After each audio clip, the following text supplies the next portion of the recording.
Selamat pagi Bapak Ibu yang dikasihi dalam Tuhan Yesus Kristus. Kembali kita akan beribadah. Secara khusus hari ini kita akan memperingati tentang kenaikan Tuhan Yesus Kristus ke sorga. Kenaikan Yesus Kristus ke sorga merupakan suatu perayaan yang dinanti-nantikan atau yang menggembirakan bagi orang percaya. Karena dengan Yesus naik ke sorga memberikan bukti yang konkret bahwa masih ada yang namanya kehidupan setelah kematian. Selain itu, saudara, naiknya Yesus Kristus ke surga adalah bukti bahwa Dia datang dari surga, telah melaksanakan tugas-tugasnya dengan setia. Dia datang ke bumi menjadi serupa dengan manusia, dan bahkan Dia menjadi seorang hamba, bahkan Dia sampai mati di kayu salib. Dia sudah melaksanakan tugas-tugasnya dengan setia untuk kita semuanya. Dan pada hari ini saya dan saudara bisa mengenal tentang Injil, tentang kebenaran firman Tuhan yang diberikan oleh Yesus pada saat itu. Saudaraku yang dikasihi dalam Tuhan Yesus Kristus, ketika Dia kembali ke sorga, saat ini Dia duduk di sebelah kanan Allah. Saat inilah Dia menjadi Tuhan yang mengendalikan hidup kita, melihat sebuah kehidupan kita yang berkuasa dan memiliki otoritas penuh terhadap kehidupan umatnya, saudara. Kita juga percaya bahwa kenaikan ke Yesus ke surga untuk mempersiapkan tempat bagi umatnya. Di dalam Yohanes pasal 14 ayat 1 sampai 6 di sana dijelaskan tujuan bahwa Dia naik ke surga untuk apa. Tujuan dari naiknya Yesus Kristus ke surga secara khusus ialah untuk mengajar umatnya, untuk memberitakan apa yang telah Dia ajarkan ke semua orang dimanapun dan kapanpun sampai ke ujung bumi, di mana pesan itu merupakan pesan yang Dia sampaikan sebelum terangkat ke surga. Saatnya lah atau sudah waktunya kembali ke surga. Maka sebelum Dia kembali ke surga, saudara, Dia memberikan sebuah pesan kepada murid-muridnya. Kepada kita semua saat ini kita pun boleh merefleksikannya. Pesan apa saja yang akan disampaikan oleh Yesus pada saat itu? Yaitu secara khusus kepada murid-muridnya. Mari kita lihat di dalam Lukas pasal yang ke-24, ayat yang ke-50 sampai ayat yang ke-53. Lukas pasal 24 ayat 50 sampai 53. Saya akan membacakannya untuk kita semuanya. Demikian bunyi firman Tuhan. Lalu Yesus membawa mereka keluar kota sampai dekat Betania. Di situ Ia mengangkat tangannya dan memberkati mereka. Dan ketika Ia sedang memberkati mereka, Ia berpisah dari mereka dan terangkat ke surga. Mereka sujud menyembah kepadanya, lalu mereka pulang ke Yerusalem dengan sangat bersukacita. Mereka senantiasa berada di dalam bait Allah dan memuliakan Allah. Saudaraku yang dikasihi dalam Tuhan, sudah waktunya kembali ke surga. Siapa? Yesus. Dia sudah melaksanakan tugas-tugasnya dengan setia. Maka sebelum Dia pergi, sebelum Dia berpisah, yaitu perpisahan kasih dengan murid-muridnya, Dia memberkati di Betania, kemudian menyampaikan beberapa hal. Maka muncullah, saudara, makna dari sebuah kenaikan Yesus Kristus ke surga. Sebenarnya apa makna dari kenaikan Tuhan Yesus Kristus ke surga ini, saudara? Ada beberapa hal yang akan kita pelajari pada pagi hari ini di dalam Lukas pasal 24 ini, saudara. Yaitu secara khusus ayat 50 sampai ayat yang ke-53. Yang pertama, makna dari kenaikan Yesus Kristus yang pertama adalah memastikan keselamatan. Coba lihat ayat 51. Saya akan membacakannya. Dan ketika Ia sedang memberkati mereka, Ia berpisah dari mereka dan terangkat ke surga. Saudara, kata kunci di sini adalah Yesus terangkat ke surga. Yesus ke surga, Dia pergi, Dia kembali, karena sudah saatnya Dia harus kembali ke surga.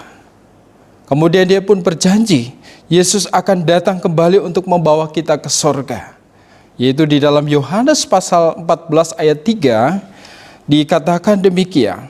Dan apabila aku telah pergi ke situ dan telah menyediakan tempat bagimu, aku akan datang kembali dan membawa kamu ke tempatku, supaya di tempat di mana aku berada, kamu pun berada. Artinya apa, saudara? Bahwa ketika Yesus pergi ke sorga, dia naik ke sorga, sedang memastikan sebuah keselamatan, dia terangkat ke sorga untuk menyiapkan tempat bagi kita semuanya yang percaya, yang melakukan kehendaknya, dan terus mengikut dia sampai akhir. Dan kita yang orang-orang yang setia, pasti kita akan mendapatkan apa yang Tuhan janjikan kepada kita, umat percaya. Saudaraku yang dikasihi dalam Tuhan, dia akan kembali menjemput kita, membawa kita ke tempat yang sudah disiapkan oleh Yesus. Saudara, Yesus mau kita tinggal bersama dengannya di sorga. Kenapa? Karena kita semua menyadari bahwa di bumi adalah tempat yang sementara. Di bumi adalah tempat tinggal, tempat sementara. Sehingga Yesus kembali ke sorga untuk mempersiapkan tempat bagi umatnya. Siapa? Saya dan saudara. Saudaraku yang dikasihi dalam Tuhan Yesus Kristus. Seringkali kita bertanya mengenai sorga. Seperti apa sih sorga? Dan kita bayangkan suasana sorga itu. Saudara, menurut Wahyu dijelaskan di sana mengenai sorga, yang pertama adalah tempat bahagia. Wahyu pasal 21 ayat yang keempat. Yesus akan menghapus segala air mata dari mata mereka. Yang kedua, tempat damai sejahtera. Dijelaskan di dalam Wahyu 21 ayat 8 dan ayat 27 dan Wahyu 22 ayat yang ke-15. Terlihat dari kesuciannya, di mana surga steril dari orang-orang keji, pembunuh, sundal, kejahatan dan sebagainya. Jadi steril, ada sebuah kesucian di sana. Yang ketiga adalah tempat yang maha indah. Wahyu 21 ayat 11 sampai ayat 26 ya. Lalu selanjutnya tempat bagi orang-orang khusus. Wahyu 21 ayat 27. Siapa orang-orang khusus di sana, saudara? Hanya mereka yang namanya tertulis di dalam kitab kehidupan anak domba. Maka dari itu, saudara, mari kita yakin, percaya sungguh-sungguh kepada Yesus. Saat inilah dia memastikan tentang keselamatan. Dia pergi ke sorga untuk menyiapkan tempat bagi kita. Jadi mari saudara, kita harus sungguh-sungguh percaya, melakukan apa yang menjadi kehendaknya, melakukan perintahnya, menghidupi firman-Nya. Maka Tuhan akan mendapati janjinya kepada kita sebagai orang percaya. Saudaraku yang dikasihi dalam Tuhan Yesus Kristus, jangan sampai kita tidak tercatat di dalam kitab kehidupan anak domba. Saat ini kita sungguh-sungguh percaya kepada Yesus. Inilah mengenai surga, saudara. Dia sedang memastikan keselamatan. Yang pasti di surga, saudara, tidak disediakan bidadari, tapi yang ada di sana adalah malaikat-malaikat surga. Amin. Nanti kita akan bersama dengan Yesus dan para malaikat-malaikat di surga. Maka tetaplah setia, tetap percaya. Jadi makna kenaikan Tuhan Yesus yang pertama adalah Yesus sedang memastikan tentang keselamatan. Janji yang diberikan dan dia akan menepatinya. Yang kedua, saudara, makna kenaikan Yesus Kristus yaitu untuk memulihkan kerohanian. Ayat 52 dan ayat 53, demikian bunyinya. Mereka sujud menyembah kepadanya, lalu mereka pulang ke Yerusalem dengan sangat bersukacita. Mereka senantiasa berada di dalam bait Allah dan memuliakan Allah. Haleluya, saudara.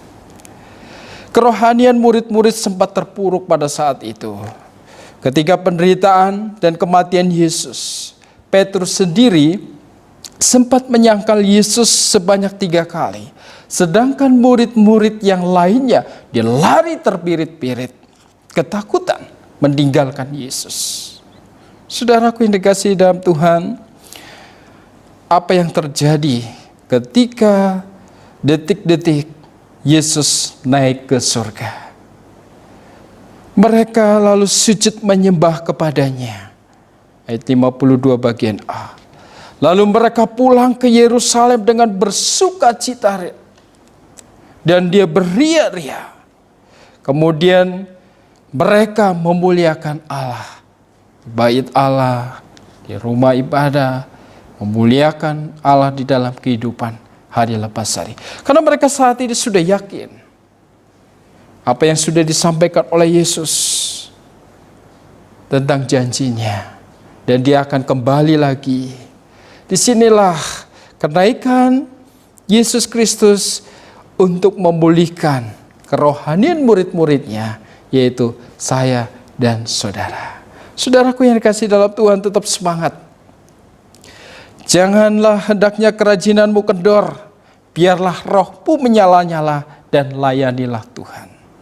Walaupun kita tidak melihat secara fisik wujud dari Yesus itu, tetapi saat ini dia di surga sedang melihat kita, melihat apa yang kita lakukan, dan dia bahkan menyertai hidup kita dan mencukupkan segala yang kita butuhkan.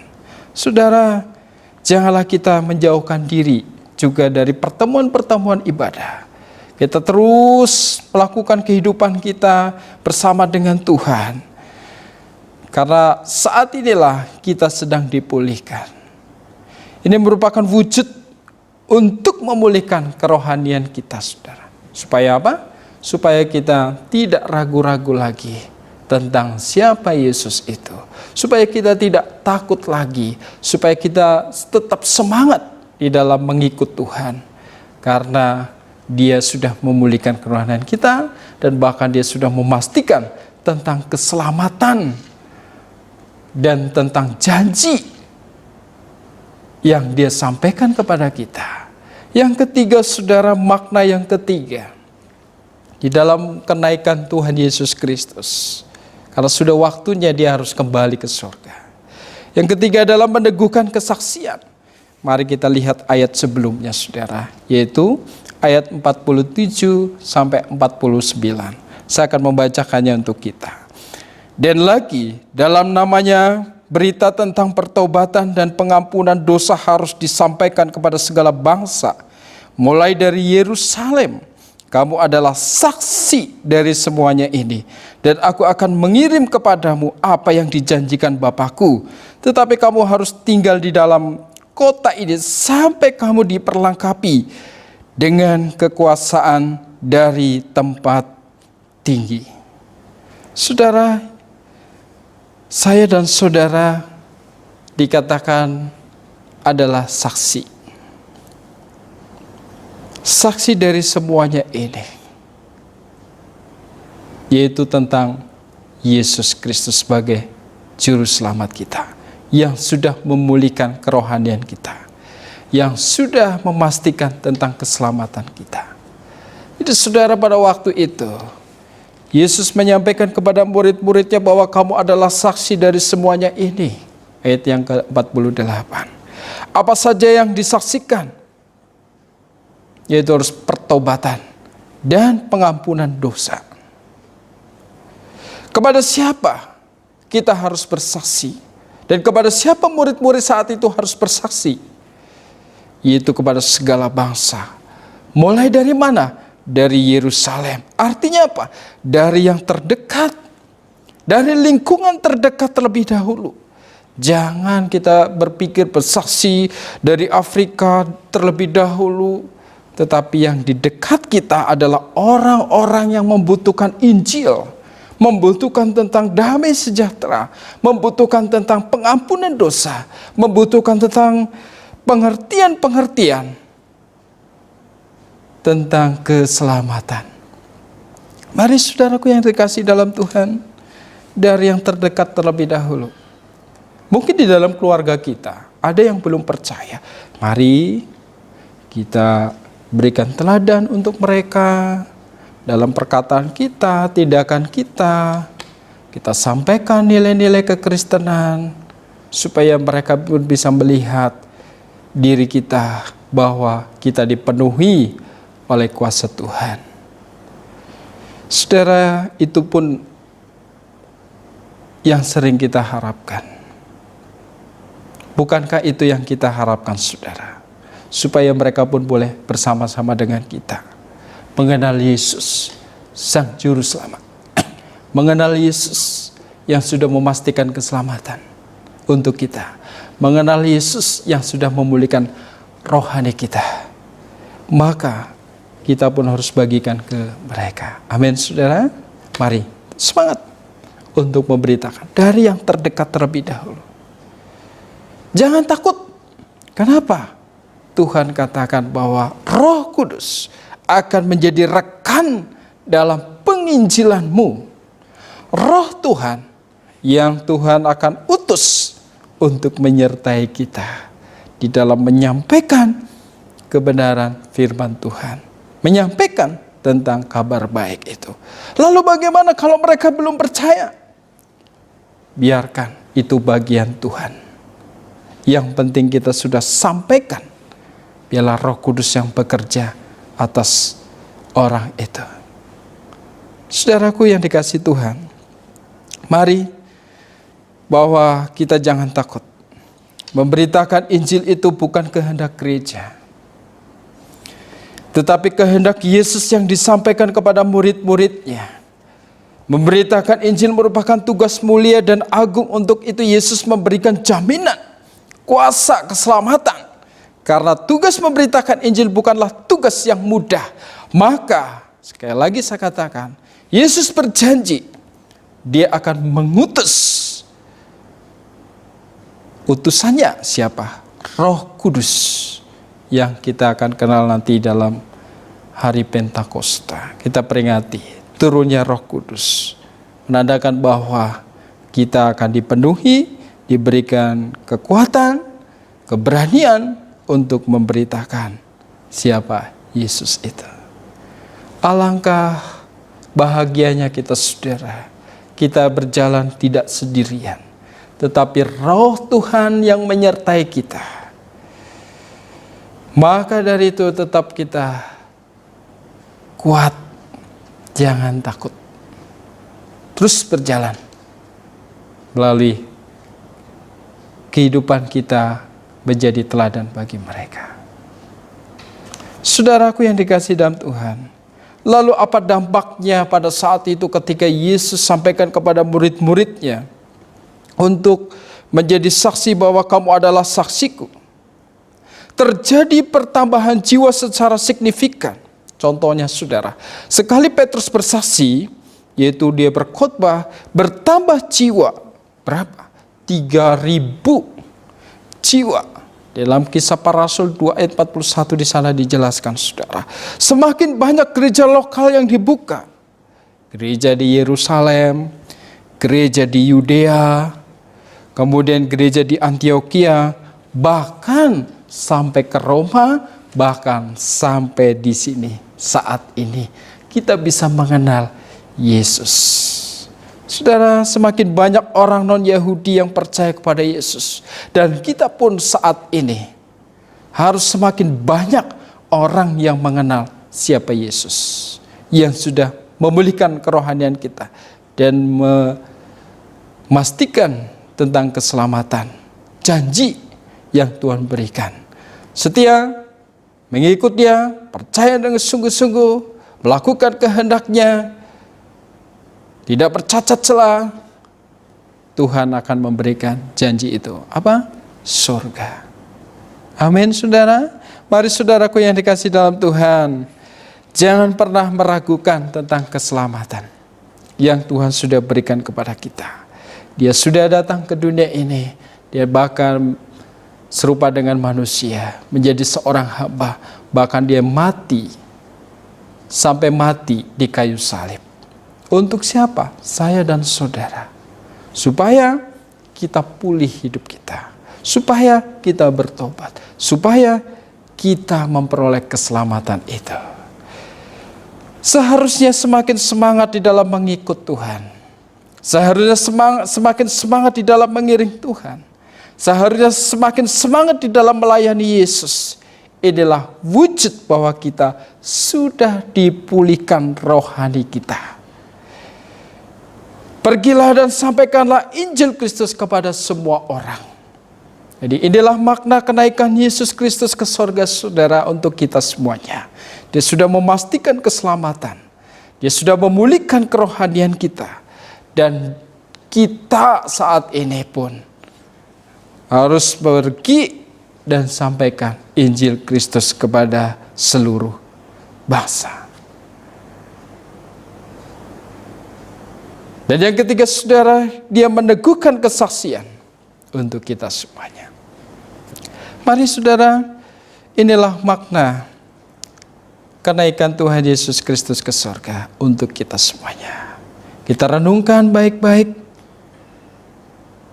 bahwa Yesus sudah menyertai hidup kita saat ini. Kita renungkan baik-baik bahwa janjinya pasti Tuhan akan tepati untuk kita semuanya. Tuhan minta kepada kita harus pulih, harus bertobat, harus memuliakan Dia, harus senantiasa melakukan kehendak-Nya. Supaya apa? Supaya kita berkenan di hadapan-Nya. Berbahagialah kita semua yang senantiasa percaya kepada Yesus Kristus. Sudah diberkati hari ini, kiranya firman Tuhan hari ini boleh menguatkan kita, meyakinkan tentang iman percaya kita kepada Yesus satu-satunya Juru Selamat kita semuanya. Amin. Mari kita berdoa. Kami berterima kasih dan bersyukur ya Tuhan untuk pagi hari ini. Di dalam memperingati kenaikan Yesus Kristus ke surga, kami boleh dikuatkan, kami boleh diingatkan tentang makna kenaikan Yesus ke surga. Kami diingatkan saat ini Tuhan, bahwa Engkau sedang memastikan keselamatan untuk kami semuanya. Dan Engkau memulihkan kerohanian kami. Dan Engkau mengutus kami untuk boleh menjadi saksi bagi mereka yang belum mengenal Tuhan. Supaya mereka pun boleh mengenal Engkau, memperoleh keselamatan yang berasal dari Tuhan. Terima kasih Tuhan. Kami bersyukur sekali lagi, kiranya Tuhan pun senantiasa memberikan kekuatan, memberikan penghiburan untuk kami di dalam menjalani hari-hari kami saat ini. Tetap setia menjadi saksi, tetap setia di dalam mengiring Tuhan. Dan sertai umat-Mu di tempat ini, supaya umat-Mu senantiasa yakin dan teguh imannya di dalam Yesus Kristus. Terpujilah nama-Mu, kami berdoa dan mengucap syukur. Amin. Hidupku menggenapi firman-Mu,